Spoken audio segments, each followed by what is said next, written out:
Automotive. He was instrumental in the establishment and growth of Penske Corporation's retail automotive and motorsports subsidiary and still holds senior management positions in both. Please welcome a member of Team Penske's Hall of Fame, Mr. Walt Zarnicki.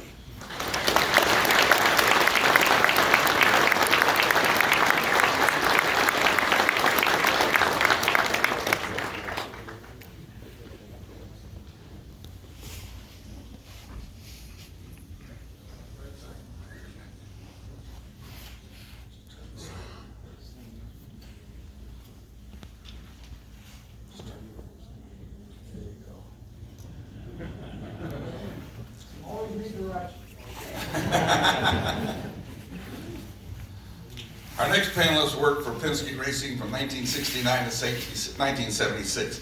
He was crew chief on Penske's Trans Am and Porsche Can-Am cars. He then worked on Penske's first NASCAR program with Carl Kinghofer and on the Indy car, building engines and working on the race team through 1976 before deciding to retire from racing.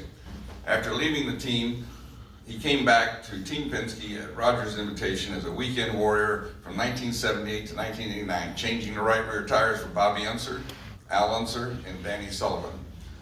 He began his post-racing life working for one of Penske's Detroit diesel dealerships, rebuilding diesel power generators. In 1980, Penske moved him to Cincinnati, where he worked as head of parts and world services. Next came a stint back in Reading at Penske headquarters, first as a district manager, then vice president of Penske Truck Leasing. In 1992, Penske formed a new company to remanufacture diesel engine parts. He put him in charge of the 4-plant operation, and he asked him to consolidate all 4 plants into one giant operation employing more than 400 people, which he did before retiring in 2002. Please welcome Team Penske legend, John Woody Woodard.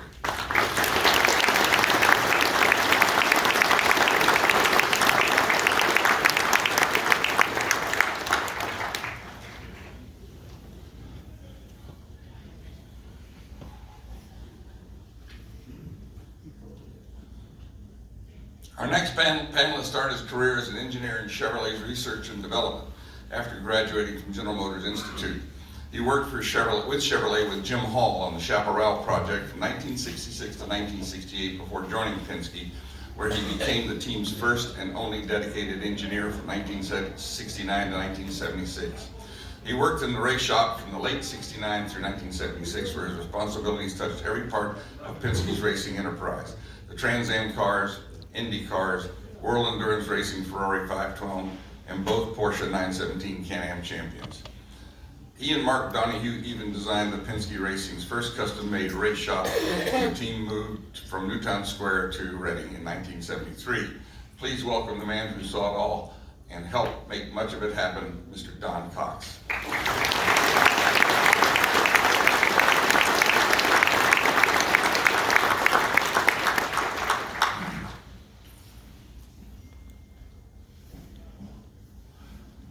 Our next panelist grew up in Speedway, Indiana, but it was another 500-mile race that galvanized his car enthusiasm for a lifetime. After graduating from General Motors Institute, he attended the Road America 500 and almost instantly became hooked on road racing. He began racing in the SCCA and MGA while working at the Allison division of GM. In 1960, he transferred to the General Motors Tech Center and became involved in Detroit area road racing. During the 4 years that he was there, he finished second and then won 3 SCCA divisional titles in a row in F and D production. Working as a project engineer within styling staff at General Motors Tech Center in 1964, he learned of a new program at Shelby American to make the recently introduced Mustang into a sports car and take it to the Corvette and SCCA competition. Can you imagine going from GM to Shelby? Man, what a decision. After an interview with Carroll Shelby, he was offered a position and moved to Los Angeles in October 1964. This began 4 years as project engineer on the GT350 and GT500 production cars, designing and building the GT350R race cars, Trans Am cars, and serving as race team engineer for the Shelby Mustang Trans Am and SCCA National Racing Team. His tenure there delivered championships from 1965 to 1967. After leaving Shelby at the end of the 1968 season, he went to work at Penske as race shop manager and team manager for the road racing efforts. He spent 5 years at Penske Racing through Mark Donohue's Trans Am, Can-Am, IndyCar, and Formula One glory days. He then joined Chilton Company and eventually retired from the Systems Integration Division of Lockheed Martin in 2002. Please welcome Chuck Cantwell.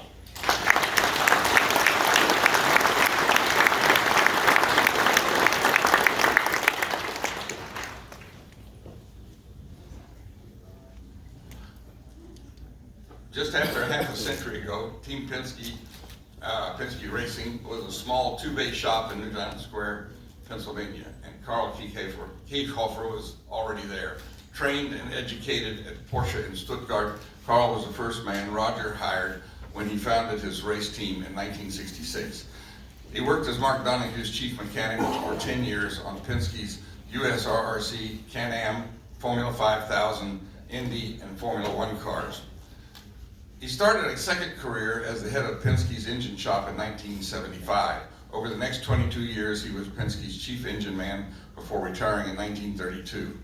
Through a career that spanned 40 years, from 1958 through 1997, he scored a remarkable 170 wins from 535 races, including 22 with Donohue in the USRRC, Can-Am, and Indy cars, plus 94 wins, 9 Indy 500s, included as the chief engine builder for Penske's Indy cars through 1977 through 1997. There's no higher praise than the words of Roger Penske himself, who wrote, right from the beginning, the thing that stood out about Carl was his attention to detail.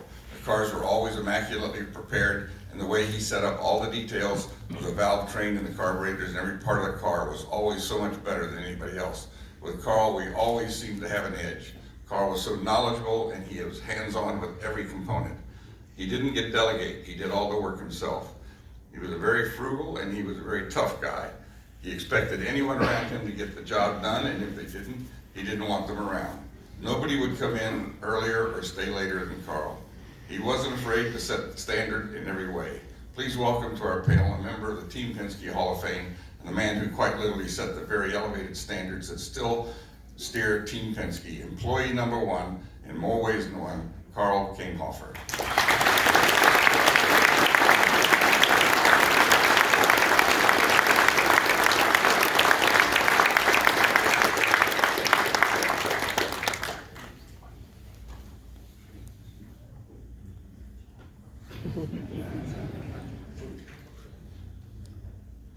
Our next panelist can be aptly described as a mathematics savant. She made a name for herself for the ability to score an entire field of 24-hour race cars single-handedly with a numbering system she developed. Not only did she work for Team Penske, but for Bud Moore Racing, BMW, American Motors, Al Holbert's Porsche team, Porsche, Chevrolet, and she is the recipient of the Jim Chapman Award for Excellence in Public Relations by the American Auto Racing Writers and Broadcasters. In 2017, she received the Road Racing Drivers Club Bob Aiken Award for Sportsmanship and Fair Play as a racer. She is also an alumni of the Cannonball Sea to Shining Sea Trophy Dash and a Cadillac limousine. From Connecticut, please welcome Miss Judy Strobus.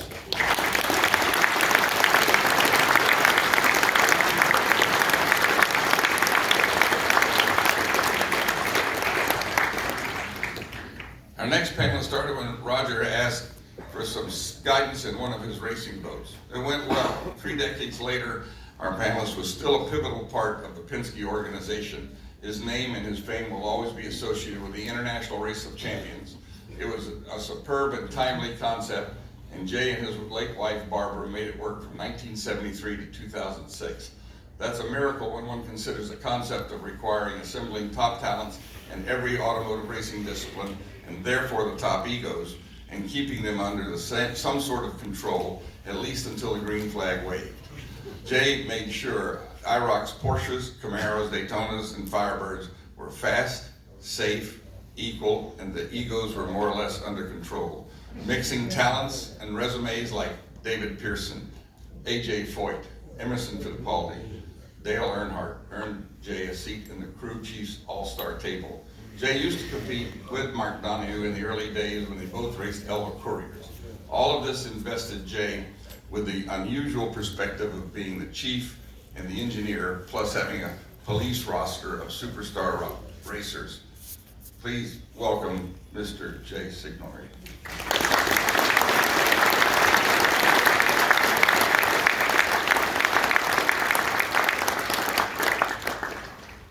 Finally, we have to lead this panel, we had to have someone of depth, needed a strong man to run the show, a disciplinarian. In 2006, NASCAR's Motorsports Media voted our moderator top all-time crew chief. His stewardship, Jeff Gordon's Rainbow Warriors, garnered 2 victories at the Daytona 500.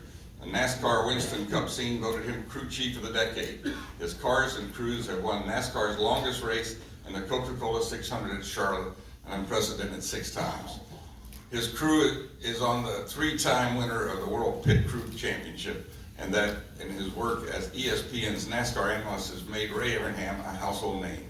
He now carries the passion forward with his show on CNBC, Glory Road. Please welcome back to Amelia's seminar stage, a Penske alumnus, Mr. Ray Evernham.